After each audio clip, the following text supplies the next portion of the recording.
साल 1919 बीकानेर की संकरी गलियों में एक 12 साल का लड़का अपनी बुआ से भुजिया बनाना सीख रहा था। यह लड़का था गंगाभीषण अग्रवाल, जिसे बाद में दुनिया हल्दीराम के नाम से जानने वाली थी। उनकी बनाई हुई भुजिया को लोग पसंद करने लगे और सिर्फ 2 पैसे में बेचकर उन्होंने अपनी पहली कमाई की। लेकिन हल्दीराम का सपना सिर्फ भुजिया बेचने तक सीमित नहीं था। वो चाहते थे कि उनकी भुजिया कुछ अलग हो, कुछ ऐसी जो लोगों को और भी ज्यादा पसंद आए।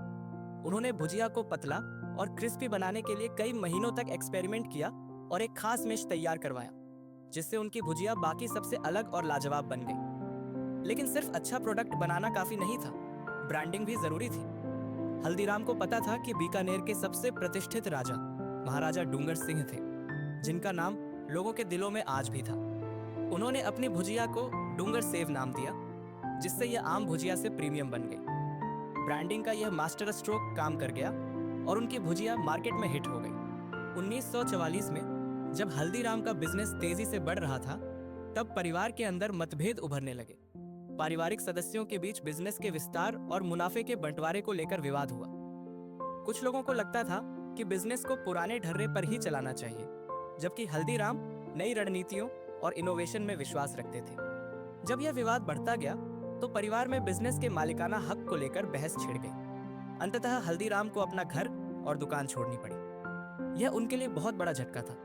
बिना किसी सपोर्ट के उन्हें बीकानेर से निकलना पड़ा और नई जगह पर जीरो से शुरुआत करनी पड़ी। हल्दीराम ने कोलकाता जाने का फैसला किया, लेकिन वहां न तो उनके पास कोई दुकान थी और न ही ज्यादा पैसे। तभी एक पुराना दोस्त उनकी मदद के लिए आगे आया और उन्हें 100 रुपये लौटाए, जो सालों पहले हल्दीराम ने उसे दिए थे। इन 100 रुपयों से उन्होंने फिर से जीरो से शुरुआत की। उन्होंने कोलकाता में स्ट्रीट फूड स्टॉल लगाया और वहां के लोगों की पसंद के हिसाब से भुजिया के साथ साथ बंगाली मिठाइयाँ भी बेचनी शुरू की। धीरे धीरे उनकी दुकान चल निकली और कुछ ही सालों में हल्दीराम कोलकाता के टॉप स्नैक्स ब्रांड्स में से एक बन गए। कोलकाता में सफलता मिलने के बाद हल्दीराम ने अपने बिजनेस को और आगे बढ़ाने का सोचा। उन्होंने अपने बेटों और परिवार के अन्य सदस्यों को भी इस बिजनेस से जोड़ा।